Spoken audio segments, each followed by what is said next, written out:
ఇవాళ హైదరాబాద్లో కేంద్ర రక్షణ మంత్రి రాజ్నాథ్ సింగ్ పర్యటించనున్నారు. సాయంత్రం 5 గంటలకు బేగంపేట్ ఎయిర్పోర్టుకు రాజ్నాథ్ సింగ్ చేరుకోనున్నారు. రేపు హైదరాబాద్ లిబరేషన్ డే వేడుకల్లో రాజ్నాథ్ సింగ్ పాల్గొననున్నారు. ఈ పర్యటనలో భాగంగా బీజేపీ నేతలతో సమావేశం కానున్నట్లు తెలుస్తుంది.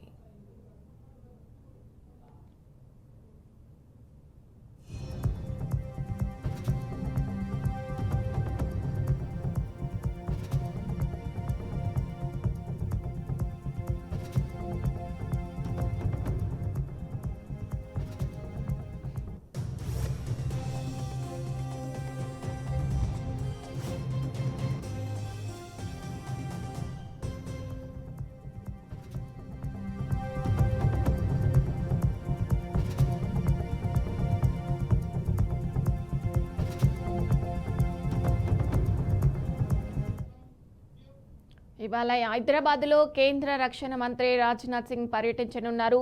సాయంత్రం 5 గంటలకు బేగంపేట ఎయిర్పోర్టుకు రాజ్నాథ్ సింగ్ చేరుకోనున్నారు. రేపు హైదరాబాద్ లిబరేషన్ డే వేడుకల్లో రాజ్నాథ్ సింగ్ పాల్గొననున్నారు. ఈ పర్యటనలో భాగంగా బీజేపీ నేతలతో సమావేశం కానున్నట్లు తెలుస్తుంది.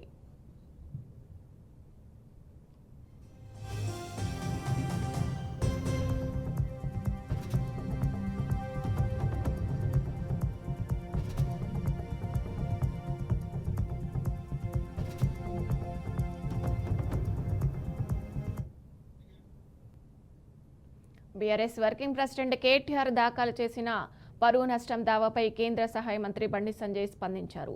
పరువు నష్టం దావాను తాను న్యాయపరంగా ఎదుర్కొంటానని తెలిపారు. కేటీఆర్ వల్లే తాను ఎప్పుడు బెదిరింపులకు రాజకీయాలకు పాల్పడనని పేర్కొన్నారు.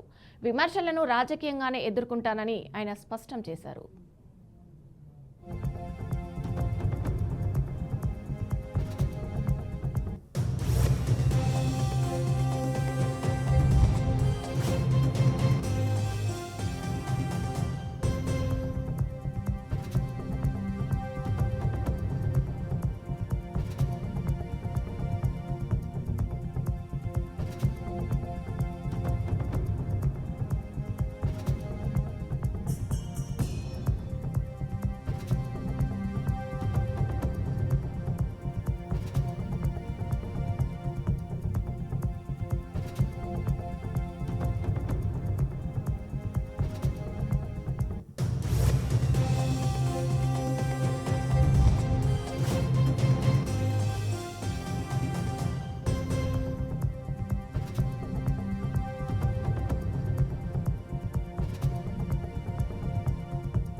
ఖమ్మం జిల్లా వైరా నియోజకవర్గంలో వికలాంగులకు వితంతువులు తహసీల్దార్ కార్యాలయం ముందు ఎంఆర్పీఎస్ ఆధ్వర్యంలో నిరసన కార్యక్రమం చేపట్టారు. పెన్షన్లు పెంచాలని, కాంగ్రెస్ ప్రభుత్వం ఇచ్చిన వాగ్దానాలను నెరవేర్చాలని డిమాండ్ చేశారు. కాంగ్రెస్ ప్రభుత్వం అధికారంలోకి వచ్చి 2 సంవత్సరాలు పూర్తవుతున్నా ఎన్నికలలో ఇచ్చిన వాగ్దానాలు నెరవేరలేదని విమర్శించారు. ఇప్పటికైనా ప్రభుత్వం ఇచ్చిన హామీలను వెంటనే నెరవేర్చాలని తెలిపారు. కార్యక్రమంలో ఎంఆర్పీఎస్ నాయకులు, వికలాంగులు, వితంతువులు పాల్గొన్నారు.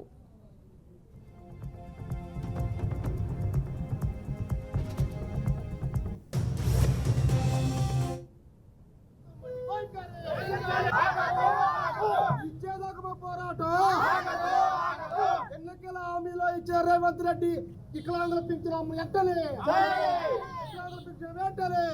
వికలాంగుల పట్ల కాంగ్రెస్ ప్రభుత్వం వంటి వైఖరి వికలాంగుల పట్ల కాంగ్రెస్ ప్రభుత్వం వంటి వైఖరి ఇచ్చేదాకా పోరాటం ఎన్నికల హామీలో ఇచ్చే రేవంత్ రెడ్డి వికలాంగుల పింఛను వెంటనే వికలాంగుల పింఛను వెంటనే వికలాంగుల పట్ల కాంగ్రెస్ ప్రభుత్వం వంటి వైఖరి వికలాంగుల పట్ల కాంగ్రెస్ ప్రభుత్వం వంటి వైఖరి ఇచ్చేదాకా పోరాటం. అనకొండ గ్రామం ఎంఆర్పిఎస్ వైరా మండల ఇన్ఛార్జి వికలాంగుల వితంతువుల వృద్ధుల చేనేత పెంచేదారులకి నేను మండల ఇన్ఛార్జిగా చేస్తున్నాను. మరి ఎంఆర్పిఎస్ ఆధ్వర్యంలో వికలాంగులు వితంతువులు వృద్ధులు చేనేత పింఛన్దారులకు పింఛన్ పెరగాలని రేవంత్ రెడ్డి గారు మరి కాంగ్రెస్ ప్రభుత్వం రేవంత్ రెడ్డి గారు మరి వృద్ధులను మీరు మా తండ్రులు మా తల్లులు అన్నాడు, మరి వితంతులు ఒంటరి మహిళలు నా చెల్లెలు అన్నారు, వికలాంగులు నా తోబుట్టువులు అన్నాడు. కనీసం 22 నెలలు అయినా కూడా ఈ రోజు వరకు కూడా పింఛన్ పెరగకపోవడం చాలా దుర్మార్గం అని చాలా బాధాకరం అని మీకు తెలియజేస్తున్నాము. అదేవిధంగా మీరు వికలాంగులు వృద్ధులు వితంతుల ద్వారా వాళ్ళకి పింఛన్ పెంచకపోతే అక్టోబర్ నెలలో హైదరాబాదు నగరాన్ని దిగ్బంధం చేస్తామని తాడో పేడో తెలుసుకోవడానికి సిద్ధంగా ఉన్నామని అనకొండ గ్రామం ఎంఆర్పిఎస్ వైరా మండల ఇన్ఛార్జి వికలాంగుల వితంతువుల వృద్ధుల చేనేత పెంచేదారులకి నేను మండల ఇన్ఛార్జిగా చేస్తున్నాను. మరి ఎంఆర్పిఎస్ ఆధ్వర్యంలో వికలాంగులు ములుగు జిల్లా ఇంచర్ల ఎర్రిగట్టమ్మ వద్ద ఆయిల్ ఫామ్ పరిశ్రమ నిర్మాణం కోసం భూములు ఇచ్చిన రైతులతో మంత్రి సీతక్క సమావేశమయ్యారు. వైఎస్ఆర్ రాజశేఖర రెడ్డి ముఖ్యమంత్రిగా ఉన్న సమయంలో ఇంచర్ల ఎర్రిగట్టమ్మ వద్ద కొంతమంది రైతులకు భూమి ఇచ్చారని గుర్తు చేశారు. అదే 41 మంది రైతుల నుండి ఇంచర్ల ఎర్రిగట్టమ్మ వద్ద ఆయిల్ ఫామ్ ఫ్యాక్టరీ నిర్మాణానికి తీసుకోవడం జరిగిందన్నారు. అలాగే 41 మంది రైతులకు ఇంచర్లలోని ఏకో పార్క్ వద్ద ప్రభుత్వ భూమి కేటాయిస్తూ పట్టాలు పంపిణీ చేశారు. ఈరోజు ఇక్కడ ఏదైతే ములుగులో కొంత టూరిజం కానీ ఐటీ కానీ ఇతర మరి ట్రైబల్ వెల్ఫేర్ కానీ ట్రైబల్ యూనివర్సిటీ కానీ మెడికల్ కాలేజ్ కానీ నర్సింగ్ కాలేజీ ఇవన్నీ వచ్చిన నేపథ్యంలో గతంలో కాంగ్రెస్ ప్రభుత్వమే వైఎస్ఆర్ గారి హయాంలో ఇక్కడ జంగాల్పల్లిలో పేద రైతులకు కొంత భూమి ఇవ్వడం జరిగింది. కొన్ని కల్టివేషన్లో లేని కొంత కల్టివేషన్ అలాంటిది తీసుకొని వాళ్లకు మళ్ళీ ఆ ల్యాండ్ డెవలప్మెంట్ చేసి కొంత ల్యాండ్ను వాళ్ళకి ఇస్తూ పట్టాలు ఇవ్వడం జరిగింది. భూములు ఇచ్చినటువంటి వాళ్లకు ఎవరైతే ఉన్నారో రిటర్న్గా మరి ఒక 20 గుంటలు 20 గుంటలు ఇవ్వడం జరిగింది. ఖచ్చితంగా ఆయిల్ ఫామ్ వచ్చింది కాబట్టి అక్కడే టూరిజం విలేజ్ కూడా నిర్మాణం అవుతుంది, అక్కడే యంగ్ ఇండియా స్కూల్ కూడా అవుతుంది. అదంతా చాలా డెవలప్మెంట్ అవుతున్నటువంటి ఏరియా కాబట్టి అక్కడ పిల్లలకు కూడా వాళ్ళ పిల్లల లిస్ట్ కూడా తీసుకున్నాం, వాళ్ళకి అందులో జాబ్స్ ఇప్పిస్తాం. తర్వాత ఇల్లు లేని వాళ్ళకి కూడా ఇల్లులు ఇస్తామని కూడా చేయడం జరిగింది. హైవే కాబట్టి కొంత వాళ్ళ ల్యాండ్స్ మనం అక్కడ తీసుకోవాల్సి వచ్చింది. ఇది మనకు చాలా హార్డ్ కోర్ ఏరియా. అక్కడ మన ఫారెస్ట్ వాళ్ళు కూడా ఫారెస్ట్ విలేజ్ కూడా పార్క్ కూడా కడుతున్నారు, విలేజ్ పార్క్ను కూడా చాలా అద్భుతంగా ఉంది.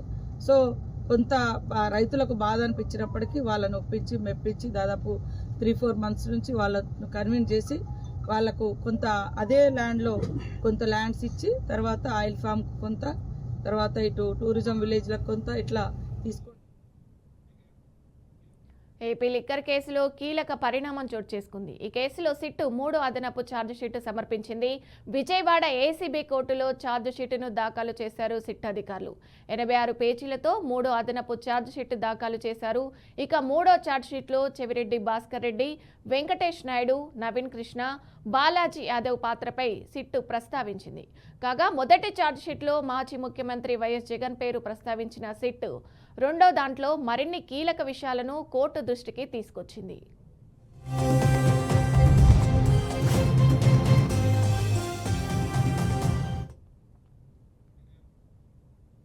నేపాల్లో అంతులేని అవినీతి, సోషల్ మీడియా బ్యాన్ నేపథ్యంలో మొదలైన జెన్జెడ్ ఉద్యమంతో ఆ దేశ ప్రధాని, మంత్రులు, అధ్యక్షుడు రాజీనామా చేశారు. అయితే వారి రాజీనామా అనంతరం ఉద్యమకారుల కోరిక మేరకు సుశీలా కార్కి తాత్కాలిక ప్రధానిగా బాధ్యతలు తీసుకున్నారు.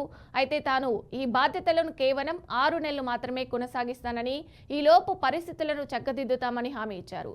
అయితే తాత్కాలిక ప్రభుత్వాన్ని నడిపేందుకు గాను ఆమె తన మంత్రివర్గాన్ని విస్తరించారు. ఈ మేరకు కాఠ్మండ్లోని నేపాలీ రాష్ట్రపతి భవన్ శీతల్ నివాస్లో ఇంధనం, పట్టణ అభివృద్ధి, మౌలిక సదుపాయాలు మంత్రిత్వ శాఖను పర్యవేక్షించడానికి కుల్మన్ షిసింగ్ ఓ ప్రకాష్ ఆర్యల్, చట్టం హోంశాఖ వ్యవహారాల మంత్రిత్వ శాఖ, రామేశ్వర్ కానల్ ఆర్థిక మంత్రిత్వ శాఖల మంత్రులుగా ప్రమాణ స్వీకారం చేశారు.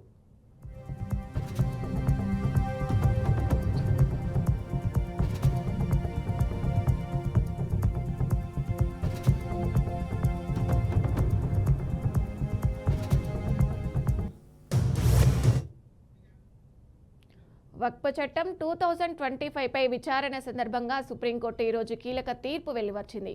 ఈ చట్టంలోని ముఖ్యమైన ప్రావిజన్ను నిలిపివేసింది. అయితే మొత్తంగా చట్టంపై స్టే విధించాలంటూ పిటిషన్లు దాఖలు చేసిన అభ్యర్థనను కోర్టు తోసిపుచ్చింది. వక్ఫ్ చట్టానికి చేసిన సవరణలో భాగంగా కనీసం 5 ఏళ్లు ఇస్లాంను అనుసరించిన వ్యక్తి మాత్రమే ఆస్తిని వక్ఫ్ చట్టానికి అవకాశం ఉంటుంది. అయితే ప్రొవిజన్ను కేంద్రం ఈ చట్టంలో చేర్చింది. ఈ ప్రొవిజన్పై సుప్రీంకోర్టు తాజాగా స్పందిస్తూ ఒక వ్యక్తి ఇస్లాంను అనుసరించినట్లు నిర్ణయించేలా నిబంధనలు తయారు చేసే వరకు దీనిని నిలిపివేసినట్లు పేర్కొంది.